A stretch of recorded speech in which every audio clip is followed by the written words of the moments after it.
Hello everyone, this is Mila. Today I will be reading Chapter 11, Arthritis and Osteoporosis. How does the old saying go? We all can count on two things in life, death and taxes. As I write this chapter, I grow with a new awareness of the quickly approached taxes deadline. But I'm also reminded of third things most of us can count on life. Arthritis.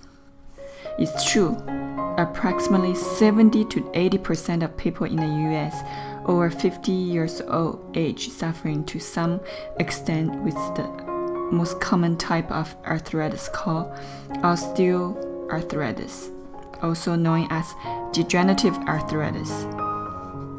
You are probably much too familiar with the symptom of early morning stiffness, mildly swollen joints, and joint pain. Osteoarthritis is the far the most common chronic degenerative disease that I see in my office. It affects men and women alike. It can involve various joints in the body, including the neck and the lower back. As the arthritis gets worse, it can cause significant discomfort, pain, and even disability. Osteoarthritis is mainly a degeneration of cartilage in the joint, but it can also involve the synovial lining, the lining of the joint, and the underlining of the bones. As the joint's cartilage begins to wear out, it causes increased stress to the bones. In response to this intensified stress, the bone actually becomes denser. It is very common to see bones spur forming around the joint as a result. You may have heard a family member or a friend they said needed to have a joint replaced because he has bone on bone. What he's really saying is that the cartilage, the cushion of the joint, is entirely gone. Since degenerative arthritis primarily involves the weight-bearing joints, hip and knee, repeats mechanical stress caused by excessive weight, trauma, activity contribute to the development progression of the disease. How is the joint actually damaged? Articular cartilage covers the end of our bone, while joints like the knees also having additional cartilage that acts on cushion between the bone. Cartilage is primarily made up with collagen fiber, glycoprotein, protein glycans. The structural integrity of human cartilage is continuously going through a cycle of building up and breakdown. In other words, our body needed to build in cartilage at the same rate as well wearing down in order to maintain healthy joints. Again, a balance is the key. When a joint begins to wear out, we know that either the breaking down of cartilage has increased or the production of the cartilage has decreased. The osteoarthritis is an inflammatory disease. It's a well-known fact.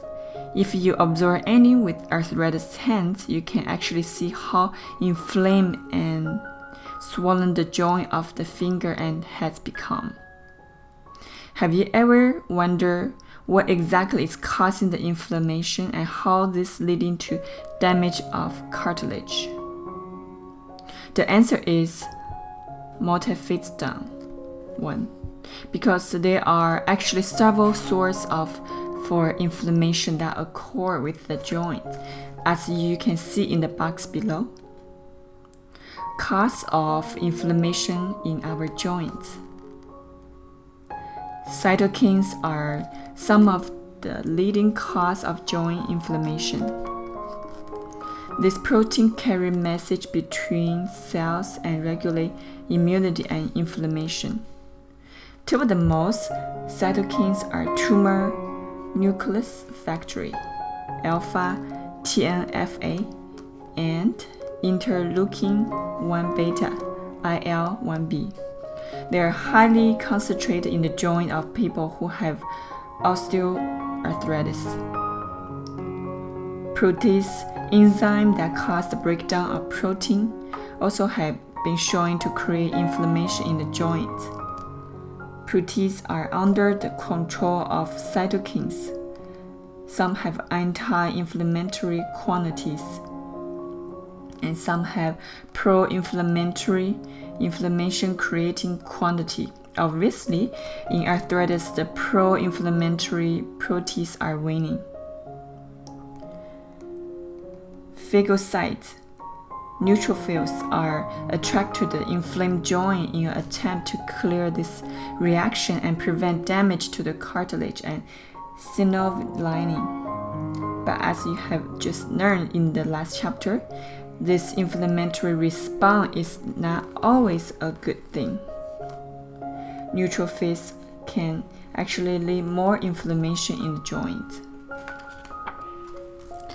The ischemic reperfusion phenomenon is a process that sounds difficult but actually is simple. As we weight bearing joint like a hip or knee, the pressure created by our weights when we walk, especially when we run, block the blood flow to the cartilage. This is known as ischemia, or lack of blood supply. When we take our weights off the joint, the pressure lessens and blood is allowed to return to the cartilage. It is called reperfusion. The process, as well as the source of inflammation I have just listed, cause excessive production of free radicals. In turn, free radicals heavily tax the antioxidant defense system and cause oxidative stress. When the antioxidant defense system is overwhelming, oxidative stress within the joint causes damage to the cartilage, synovial lining of joint. When the body cannot rebuild cartilage fast enough, the joint begins to deteriorate. Another arthritis, rheumatoid.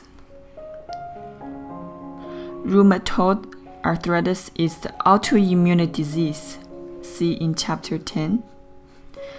This occurs when the immune system begins attack in the cartilage and synovial lining of the joint.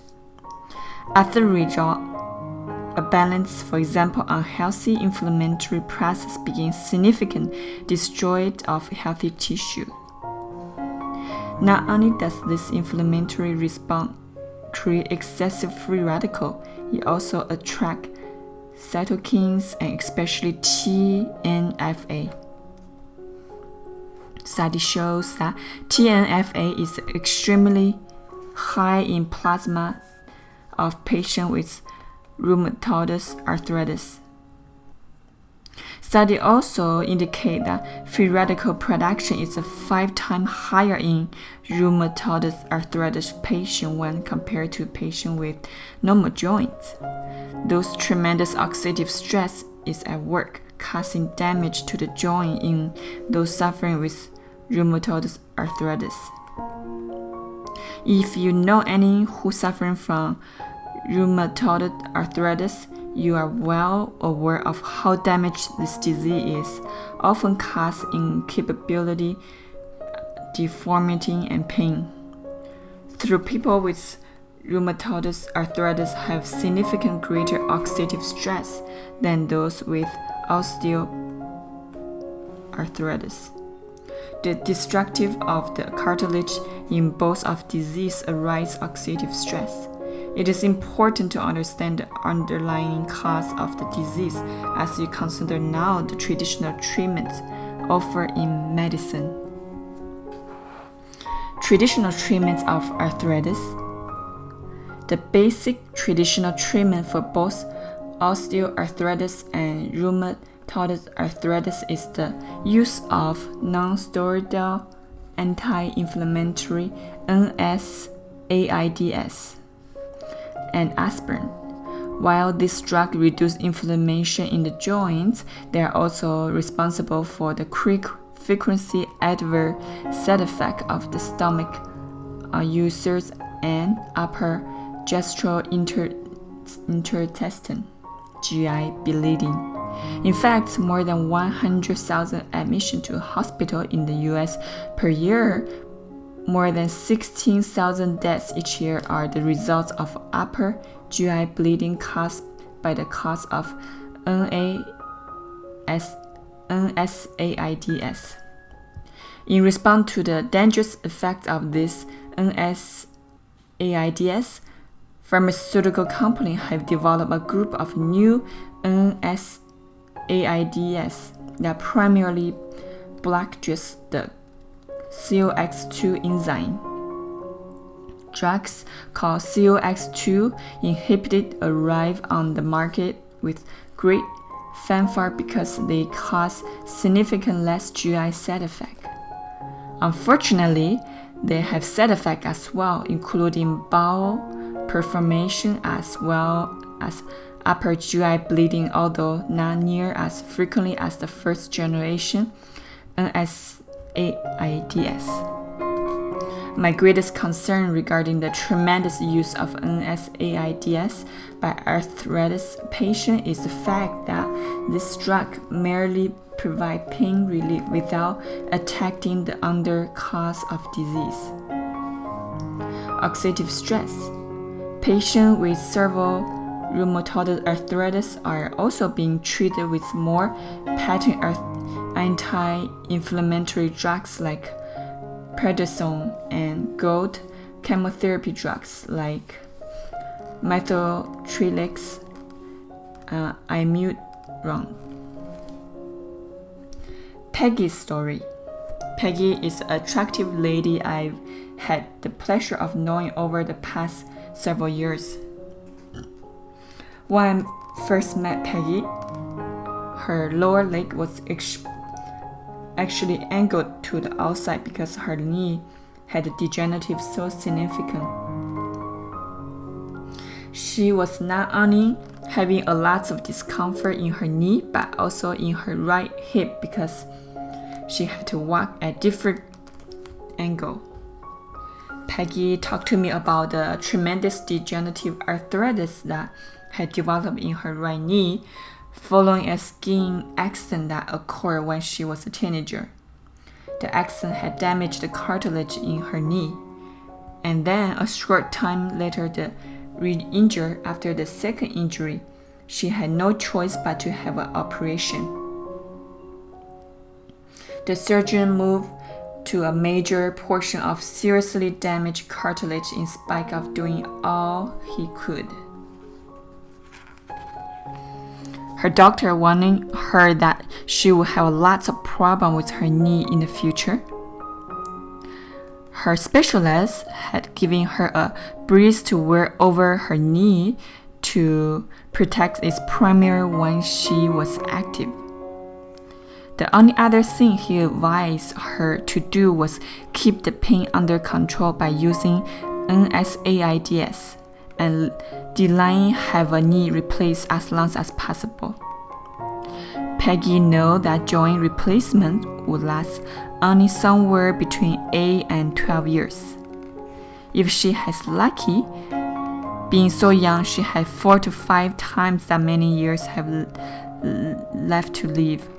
What should she do? When I met Peggy, her doctor had discussed the knee replacement operation with her, and she was strongly considering it. The longer she delayed the surgery, the better, but she had to weigh the pain of her current situation with the prognosis of her future. Peggy determined to do all that she could to postpone the surgery, but not to add the expense of her quality of her life. She had read a great deal about supplementation and believed an aggressive nutritional supplement program will make a better quality of life possible for her. She began taking patent antioxidant and mineral combination along with some grape seed extract essential fatty acids, calcium, magnesium supplements. She also started taking 2,000 milligrams of glucosamine sulfate. Peggy continued to follow her physical therapy guideline and ate a balanced diet. Within a few months of beginning nutritional supplement program, Peggy could already begin to feel and see improvements. She was less dependent on her NSAIDs and now was able to do more than she had for years. She became much more active and felt less pain. In fact, she even overcome her fear when snow skiing for the first time in years. Most excited Peggy, however, was when she returned to her physician and had a repeat x-ray taken of her knee. Her physician was amazed when he compared the current x-ray to those taken 2 years prior. The comparison revealed that her leg was not injured as much, and he could see increased separation of her bone, pointing this out to Peggy. He explained that the increased separation of bone on her knee x-ray was evident that the cartilage has grown back. Peggy was not altogether surprised at this finding because she could feel the difference and had learned about the possibility during her research on nutritional medicine. The documents input from her doctor was the ice on the cake. Peggy still continued to be active and does pretty much everything she desired to do. She still wants to wear a knee brace for any aggressive sport, and she continued used to taking supplements. She celebrates each year one more she has delayed a joint replacement. Why is Peggy doing so well? Let's see at the strategy she pursued. Peggy first determined to fully understand the underlying problem at the cellular level of the degenerative arthritis that following her accident. She did this through individual study by attending scientific meeting. Secondly, she considered all the possibility solutions available. Third, she put her knowledge into action. Antioxidant supplement. Like Peggy, anyone who is suffering from degenerative arthritis needed to take a potent, well-balanced antioxidant and mineral supplements. Strong evidence exists that patients who suffer from arthritis are deficient in several antioxidant and supporting nutrients such as vitamin D, vitamin C, vitamin E, boron mineral, vitamin B3. As you have been learning throughout the book, you needed to supply all these antioxidants at an optimal level in an attempt to bring oxidative stress under control. Peggy was taking all of these nutrients in supplementation, as well as another important one, glucosamine sulfate. Glucosamine is one of the basic nutrients for the synthesis of cartilage. It is simple amino sugar that is primary built block of proteoglycan, and which are the molecules that give cartilage elasticity. Unlike NSAIDs and aspirin, glucosamine does not simply cover up the pain, but rather help to rebuild the damaged cartilage. Earlier studies show short-term benefit of use glucosamine sulfate. However, most physicians remains unimpressed. In 1999, a 3-year large randomized sample, placebo-controlled, double-blind clinical trial, the sort of studies doctors really like, was reported at the annual meeting of the American College of Rheumatology. This study shows that glucosamine not only produces the pain and inflammation of arthritis, but actually stop the deterioration of the cartilage. What was even more impressive is the fact that there was evidence of actually cartilage regrown, just as Peggy's case. This placebo group member who took the traditional NSAIDs continued to experience rapid deterioration of their joints. This study, along with several others, has shown the significant health benefit for arthritis patients who take glucosamine sulfate supplements in 1500 to 2000 milligram range, with virtually no side effect. Even more exists is the fact that when the patient in the clinical trial discontinued their glucosamine, the pain did not return for weeks and even months later. NSAIDs, on the other hand, have significant side effects such as ulcers, upper GI bleeding, possible liver damage.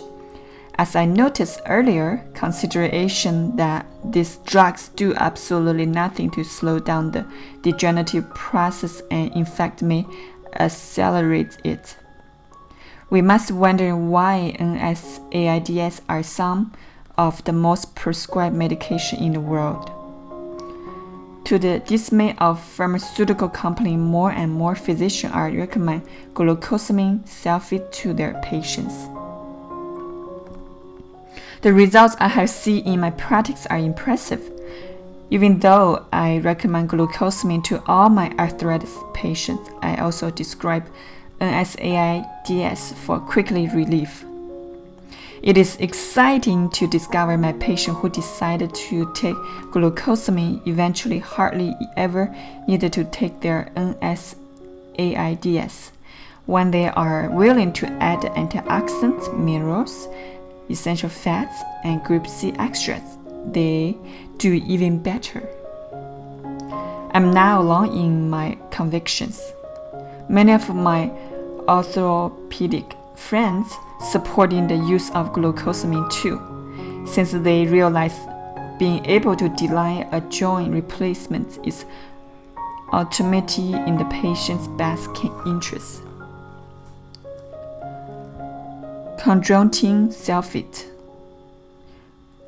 Chondroitin sulfate is often combined with glucosamine sulfate and create a 1-2 pouch. Chondroitin make up part of the proteoglycans and is responsible for attracting water into the cartilage. This makes the cartilage more pliant and spooky. Without these important nutrients, cartilage becomes drier and more fragile. I personally feel that the most important nutrient is still glucosamine sulfate. Oral chondroitin needed to be studied more thoroughly in large numbers of patients. Allow more plausible evidence as to whether chondroitin is really a player or not. I also believe MSA, a natural anti-inflammatory, need to be studied more thoroughly, but I have had several patients who experienced a significant response when they added to their regimen. Chondroitin sulfate. Several studies show improvement in patients with arthritis who are getting additional chondroitin, but many of these possibility studies have involved actually IV injection of chondroitin, and some researchers are concerned that chondroitin is not effectively absorbed through the GI tract. Some say that it breaks down, then absorbed and reaccessible within the joint cartilage. I feel further studies are needed to determine its over important in the treatment of osteoarthritis. Osteoporosis. Osteoporosis is nutritional deficient as a literally epidemic proportion in the US. In one of the richest and most wealthy nations of the world, more than 25 million Americans are living with the cramping effects of osteoporosis at a cost of $14 billion each year to the U.S. economy. At least 1.2 million fractures occur each year in the U.S. as a direct result of osteoporosis. I have actually seen patients for fractured hips as they simply walk into my office without any kind of fall and injury. Spontaneous compress of fraction of the vertebrae and of the back cause tremendous pain and suffering in my patient with osteoporosis. Osteoporosis has been presented into American public as a disease merely dependent on estrogen and calcium. In response to this nation crisis, the healthcare community is treating menopause women with hormonal replacement surgery therapy, HRT, in an effort to curb any onset of osteoporosis. Although many believe that HRT can slow the progression of osteoporosis, it may be do more harm than good. In 1997, the New England Journal of Medicine reviewed several studies involving women who took estrogen replacement for more than 5 to 10 years. The results shocking revealing more than its 40% increase in breast cancer. The pharmaceutical company quickly responded to these negative reports by convincing the doctor that the benefits of HRT far outweighed the risk, often boasting that the other clinical trial had showed that patients who took HRT decreased their risk of heart attack, stroke, and Alzheimer's dementia. Two other major studies, however, the heart and estrogen or progesterone replacement study at HERS, the Women's Health Initiative study, did not show any slowing of the progression of heart disease.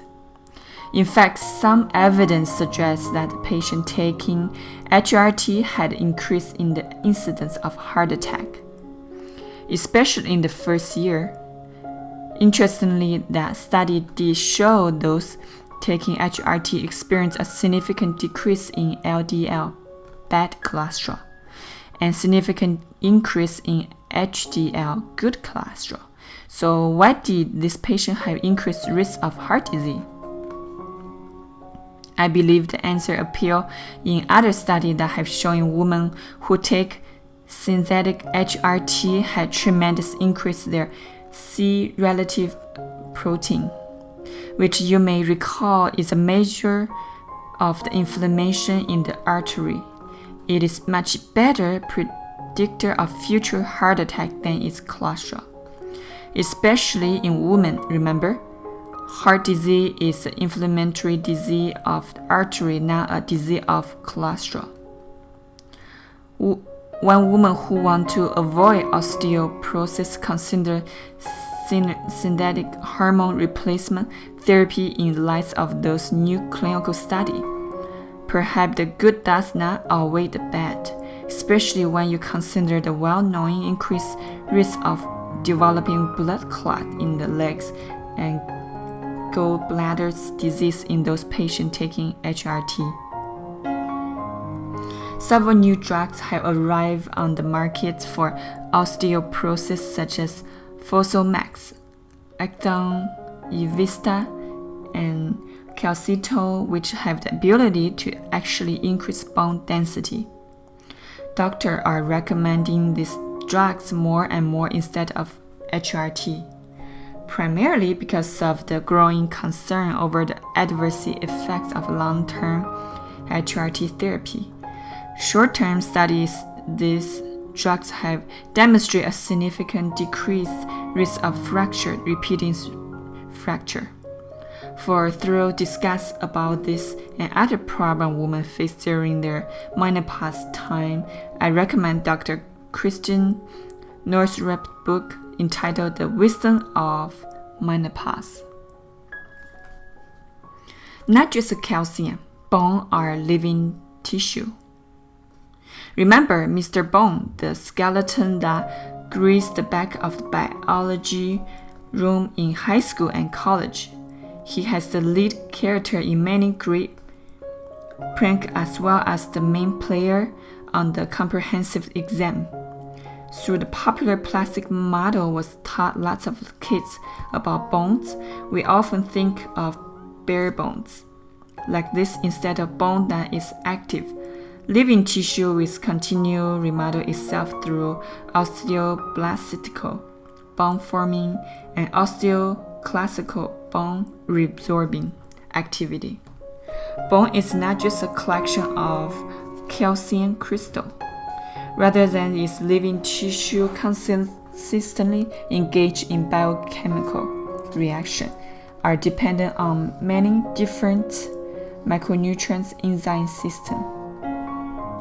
Therefore, like any living tissue, bone has diversity nutrient needs. The American diet, which is a high intake of white bread, white flour, refined sugars, and fat, is terribly deficient in many of these essential nutrients.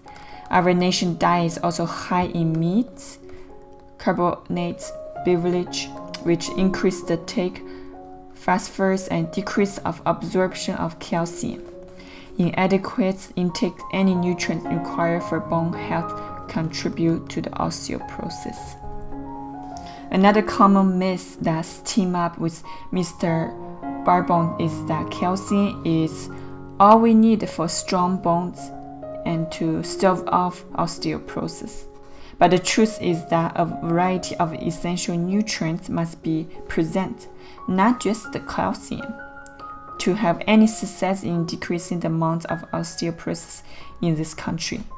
In order to reduce the risk of fracture of spine, hip, wrist, we must pay attention to several important factors. Preserving adequate bone mass, preventing the loss of protein matrix part of the bone. Make sure that the bone has all the proper nutrient need, repair and replace damaged area of bones. Nutritional supplement plays vital roles in all three areas of preserving and building bones. Let's take a look at each nutrient and how it aids in the fight against osteoporosis. Calcium. There's no doubt that calcium deficiency can lead to osteoporosis, but studies show skeleton calcium depletion in only 25% of post-menopause women. Indeed, calcium supplements in this woman this seems to increase bone mass, but supplemental had no effects on the other 75% who were not calcium deficiency. Recent study of calcium and vitamin D supplements present slowing down of osteoporosis, but in a way of demonstrating supplementation preventing it. This study have also shown a reduction of fracture of hips, spine, and wrist. In other words, calcium is helpful, but isn't the answer. Calcium is the essential nutrient in the fighting against osteoporosis. Both men and women should take supplements of 800 to 1,500 milligrams daily, depending on the amount of calcium they are getting in their diet. People are constantly absorbing calcium citrates than calcium carbonate. But when taking the food and good level of vitamin D, the absorption level is quite similar. Whatever form of calcium you take, you should consume it with food for optimal absorption. Be advised that children also need this level of supplementation. In fact, study proving that children who take 800 to 1200 milligrams of calcium daily prior to puberty will increase their bone density by 5 to 7%. This finding is significant because it increases their bone density will carry over as they develop into young adults and throughout their lifetime. Magnesium. Magnesium is important in several biochemical reactions that take place within the bone. Magnesium active alkaline phosphatase, which is a required enzyme in the process of formulation new bone crystal. And vitamin D needs magnesium to convert into most active form. If there's a deficiency in magnesium, it can lead to syndrome of vitamin D resistance. Dietary surveys have shown 80 to 85% Americans consume a magnesium deficient diet. Vitamin D. Vitamin D is necessary for the absorption of calcium. Vitamin D is typically protects the skin when it's exposed to the sunlight. But as you know, with age, people tend to spend less time in sun. Vitamin D deficiency become very common. We also take in vitamin D oral via fortified food or milk, but it must be converted to biological active form. Vitamin D3, often the impaired conversion of D to D3 may be more of a problem than deficient intake. This is why I recommend supplementation of vitamin D by using the active form of D3. The New England Journal of Medicine reported a study in which researchers looked at the level of vitamin D in 290 conservative patients admitted to the Medical Ward of Massachusetts General Hospital. There are patients who had been normally active and were not admitted for a nursing home. Hospital staff checking their vitamin D level have found that 93% were deficiency. Surprising, these patients who were taking a multiple vitamin were also deficient in their vitamin D level 93% of time. This finding is critical when you realize that you don't absorb any calcium without vitamin D. The study concludes by stating that everyone should take in vitamin D supplement and at a level of significantly higher than the recommended daily allowances. In fact, researchers conclude that supplementing with 500 to 800 IU of vitamin D daily is crucial if we are going to have any effects on the epidemic of osteoporosis. And remember, you will absorb calcium much better if you take it along with vitamin D and food. Vitamin K. Vitamin K is required synthesized osteocalcium, a protein found in large quantity within the bone. It is therefore critical in bones formulation, remodeling, and repair. In a clinical trial supplementing vitamin K patient with healing and repair, in a clinical trial, osteoporosis reduced urinary calcium loss by 18 to 50%. This means vitamin K helps the body absorb, retain calcium rather than excrete it. Magnesium. Magnesium is necessary for the synthesis of connective tissue, cartilage, and bone. Like magnesium is lost in the process of whole grains into refined flours. A study of osteoporotic women shows their magnesium level where only 25% of those women are in control group. The nutrients also needed to be present at the optimal level if you have any desire to prevent osteoporosis. Folic acid, vitamin B6, and B12. Does this combination sound familiar? You should. Homocysteine, see chapter 6. It's not only bad for your blood vessel, but it's also bad for your bones. Individuals with several elevation of homocysteine have been found to have significant osteoporosis as well.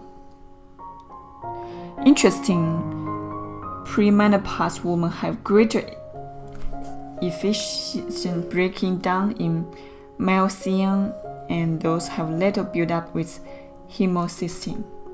This changed dramatically after menopause.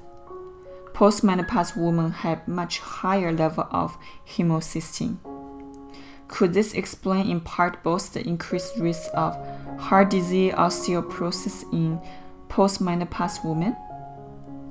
In fact, it remains these women need a higher amount of folic acid, vitamin B6, and vitamin B12. Boron. Boron is an interesting nutrient when it comes to bone metabolism. One study subject took boron in supplementation. The urine excretion of calcium decreased approximately 40%. Boron also increased magnesium concentration and decreased phosphorus level. Supplementation with 3 mg daily of boron is more than adequate. Silicon. Silicon is the most important ability strengthens the connective tissue matrix. With a strengthened bond, patients with osteoporosis in which the generation of new bone is desirable need an increased amount of silicon. Zinc.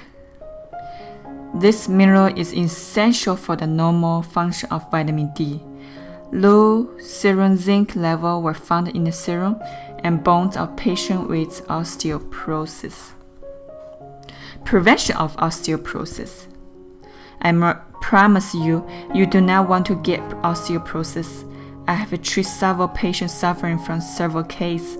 It is debilitating, painful disease. They seem to suffer a continual fracture of the spine and are extremely painful for a long period of time.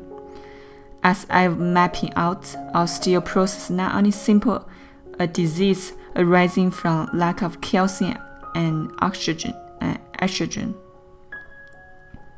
Our body needs multiple nutrients for bones remodeling and production of good healthy bone. We also needed to control our oxidative stress.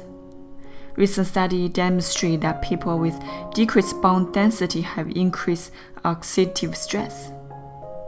So you not only want to supplement with those important nutrients needed for bone protection and production, but also take all the antioxidant and supporting nutrients to build up your antioxidant defense system.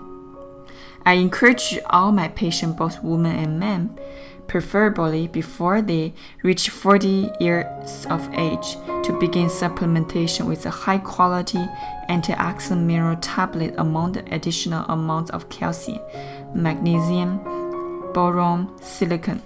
It is crucial for adults also to eat a healthy diet and develop moderate exercise programs. Weight-bearing exercise needed to be part of the program as they are necessary components in stimulating the body to make more bone. Walking may help the lower leg but also does very little for the back hips.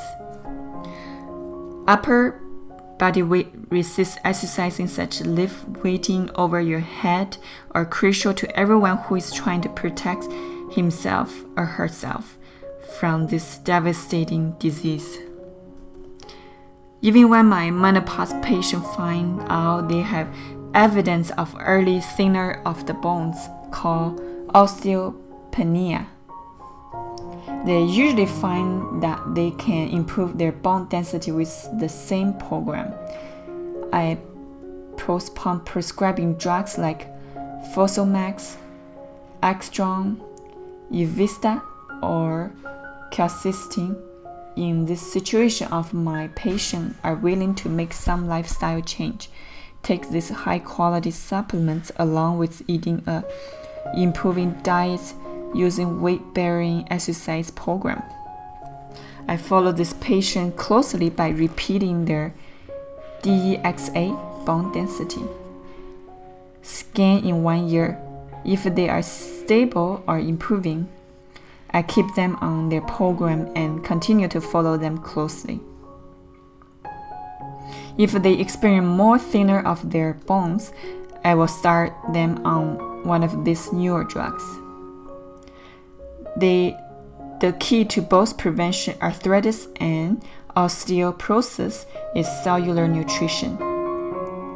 I have presented several individual nutrients here to give you a glimpse of what medical literature is telling us about their importance. As you see, preventing this potential cramping condition is not simply a matter of boosting a calcium or oxygen deficiency.